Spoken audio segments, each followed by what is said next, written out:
في القلب مشاعر أخفيها قد أشرقت الشمس عليها عن خطط لم أعبأ فيها ستكون بأيامي فرقا فحياتي قبل الحلقات.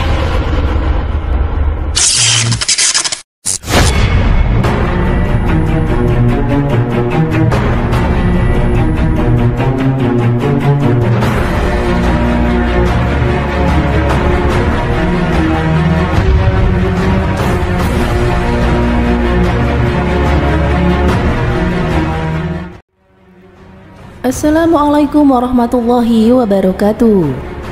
Khaybar merupakan nama sebuah kawasan yang berlokasi sekitar 165 km sebelah utara Madinah. Khaybar sangat istimewa karena memiliki tanah yang subur dan air yang melimpah. Dengan kesuburan tanah ini, Khaybar menjadi salah satu kawasan penghasil kurma, biji-bijian, dan buah-buahan. Oleh karena itu, Khaybar juga sering disebut sebagai negeri Hijaz yang subur atau negeri Hijaz yang kuat. Pada masa Rasulullah SAW, Khaybar merupakan pasar yang bernama Pasar Antaha. Pasar ini dilindungi oleh kabilah Ghatafan. Kabilah Ghatafan menganggap bahwa Khaybar termasuk wilayah kekuasaannya. Selain itu, di wilayah ini juga banyak perkampungan Yahudi. Bahkan bisa dibilang sebagai perkampungan Yahudi terbesar di Jazirah Arab Saudi. Kaum Yahudi yang tinggal di Khaybar adalah masyarakat kaya yang berpotensi sebagai pedagang dan petani. Kebanyakan mereka memiliki kebun anggur, kurma, sayur mayur, dan biji-bijian. Kaum Yahudi di Khaybar juga memiliki pabrik sutra yang besar serta pabrik metal untuk peralatan dan senjata. Kaum Khaybar terpusat pada 3 titik, yaitu Natat, Sik, dan Katiba. Kisah pertempuran antara kaum muslimin dan Yahudi di Khaybar ini terjadi di penghujung bulan Muharram tahun ke-7 Hijriah. Pertempuran ini menjadi salah satu pertempuran kaum muslimin yang paling sengit karena kondisi Yahudi saat itu sangat kuat. Pertempuran ini dipicu oleh ulah orang-orang Yahudi Khaybar yang seringkali melakukan tindakan licik, yaitu mengadu domba kaum muslimin. Bahkan, kaum Yahudi Khaybar yang memiliki pasukan sebanyak 10.000 orang dengan senjata lengkap dan benteng yang sangat kuat, bersikap seolah menantang kaum muslimin.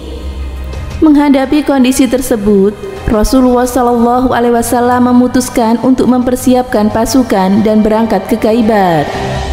Pasukan muslim yang disiapkan hanya berkekuatan 1.600 orang dengan 200 orang yang mengendarai kuda. Ketika akan tiba di Khaybar, Rasulullah SAW memerintahkan pasukan berhenti.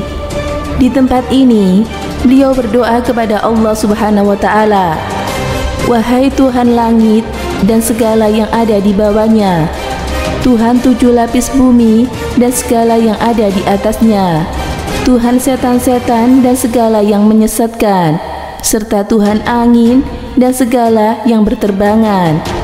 Sesungguhnya kami memohon kepadamu kebaikan negeri ini serta kebaikan penduduk dan segala yang ada di dalamnya. Kami berlindung kepadamu dan kejahatannya, kejahatan penduduk dan kejahatan yang ada di dalamnya." Ketika menghadapi serbuan kaum muslimin, kaum Yahudi sudah mempersiapkan diri. Pasukan Romawi yang lebih kuat pun telah mampu menaklukkan benteng Khaybar yang memiliki sistem pertahanan berlapis-lapis. Dalam pertempuran ini, kaum muslim bertempur dengan keteguhan hati yang sangat tinggi. Saat itu, pasukan Rasulullah SAW langsung menyerbu jantung pertahanan musuh. Pasukan Yahudi saat itu dipimpin oleh Salam bin Miskam. Perempuan, anak-anak, dan harta-harta benda mereka ditempatkan di benteng Wati dan Sulaim, sedangkan persediaan makanan dikumpulkan di benteng Naim. Saat pertempuran, Salam sebenarnya berhasil dibunuh oleh pasukan Muslim. Namun kematian komandan pasukan Yahudi ini tidak menyebabkan pertahanan Khaybar mudah ditembus. Rasulullah bahkan sampai menugaskan Abu Bakar dan Umar untuk menembus pertahanan Khaybar, tetapi tak berhasil. Setelah komandan pasukan diserahkan kepada Ali bin Abi Thalib, pertahanan pasukan Yahudi berhasil dipatahkan. Di Khaybar inilah nama Ali menjulang. Keberhasilan merenggut pintu benteng untuk kemudian menjadi perisai selalu dikisahkan dari abad ke abad. Haris bin Abu Zainab yang ditunjuk sebagai komandan pasukan kaum Yahudi setelah Salam tewas juga berhasil dibunuh. Satu demi satu benteng Yahudi di Khaybar dapat dikuasai pasukan Muslim. Namun di dua benteng terakhir, tentara-tentara Yahudi bertahan dengan sangat gigih, sehingga banyak korban yang jatuh baik di pihak Muslim maupun mereka. Namun, lambat laun pihak Yahudi menyerah dan menyatakan bersedia keluar dari Khaybar bersama dengan keluarganya masing-masing. Seluruh benteng kemudian diserahkan kepada pasukan umat Islam. Di dalam benteng-benteng tersebut, kaum Muslim memperoleh banyak senjata dan menemukan ribuan kitab Taurat. Kaum Yahudi kemudian meminta kitab-kitab tersebut dikembalikan. Tuntutan itu pun dikabulkan oleh Rasulullah SAW.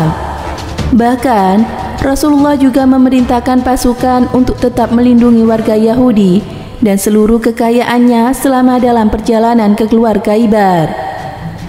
Kecuali seorang Yahudi yang bernama Kinana bin Rabi yang terbukti berbohong saat diminta keterangan oleh Rasulullah. Perlindungan itu sengaja diberikan Rasulullah untuk menunjukkan perbedaan perlakuan umat Islam dan Kristen terhadap pihak yang kalah. Pasukan Kristen dari Kekaisaran Romawi biasanya akan menghancurkan kelompok Yahudi yang dikalahkan. Sekarang, kaum Yahudi Khaybar diberi kemerdekaan untuk mengatur dirinya sendiri sepanjang mengikuti garis kepemimpinan Rasulullah. Perang Khaybar ini diceritakan menelan korban 93 orang dari pihak Yahudi dan 15 orang dari pihak Muslim.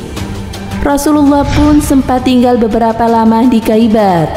Namun di tempat ini, Rasulullah nyaris meninggal karena diracun oleh Zainab binti Haris yang ternyata istri Salam, komandan pasukan Yahudi yang tewas dalam pertempuran. Saat itu, Zainab mengirim sepotong daging domba untuk pasukan Rasulullah. Rasulullah SAW pun sempat menggigit sedikit daging tersebut, tetapi segera dimuntahkannya setelah merasa ada yang ganjil. Namun tidak demikian halnya dengan sahabat Rasulullah, yaitu Bisri bin Bara. Dia meninggal lantaran memakan daging tersebut. Setelah Khaybar ditaklukkan, rombongan pasukan Rasulullah pun kembali ke Madinah melalui Wadil Qura, wilayah yang dikuasai oleh kelompok Yahudi lainnya. Sempat juga terjadi pertempuran di tempat ini, namun sebagaimana di Khaybar, mereka kemudian berhasil ditaklukkan juga. Sementara itu, kaum Yahudi di Taimah mengulurkan tawaran damai tanpa melalui peperangan. Dengan penaklukan kaum Yahudi tersebut, Islam di Madinah telah menjadi kekuatan utama di Jazirah Arab. Ketenangan masyarakat pun semakin terwujud. Dengan demikian, Nabi Muhammad juga dapat lebih berkonsentrasi dalam dakwah membangun moralitas masyarakat. Semoga bermanfaat. Wallahu a'lam bishawab.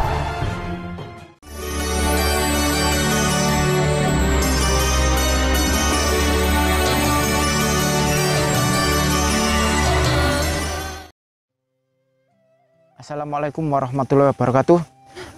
Ali bin Abi Thalib sejak kecil memiliki keistimewaan. Ali dibesarkan dalam lingkungan keluarga Nabi bersama istri beliau Khadijah binti Khuwailid. Ali adalah orang dari golongan laki-laki anak pertama yang menyatakan keislamannya. Ibnu Hajar meriwayatkan bahwa Ali anak pertama yang masuk Islam dalam usia 10 tahun.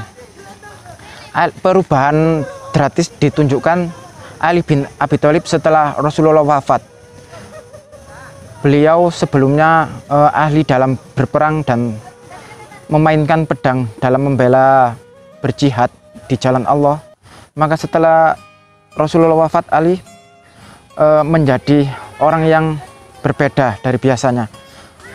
Beliau banyak menggeluti di bidang ilmu sehingga beliau dijuluki sebagai ahli ilmu. Dalam suatu pertempuran disebutkan pertempuran Khaybar, Ali mendoakan seorang lelaki Yahudi agar ia berusia panjang. Selama laki-laki tersebut berusia 600 tahun karena doa Ali bin Abi Thalib. Seseorang lagi yang didoakan Ali bin Abi Thalib adalah Imam Abu Hanifah, karena kakek Imam Abu Hanifah pernah mengunjungi Ali bin Abi Thalib, dan Ali bin Abi Thalib mendoakan keturunannya agar menjadi seorang ahli ilmu. Maka lahirlah dari kakek Imam Abu Hanifah, yakni Imam Abu Hanifah yang mazhabnya sampai dengan hari kiamat atau akhir zaman, yakni mazhab Imam Abu Hanifah atau Imam Hanafi. Demikian keistimewaan Ali bin Abi Thalib. Wassalamualaikum warahmatullahi wabarakatuh.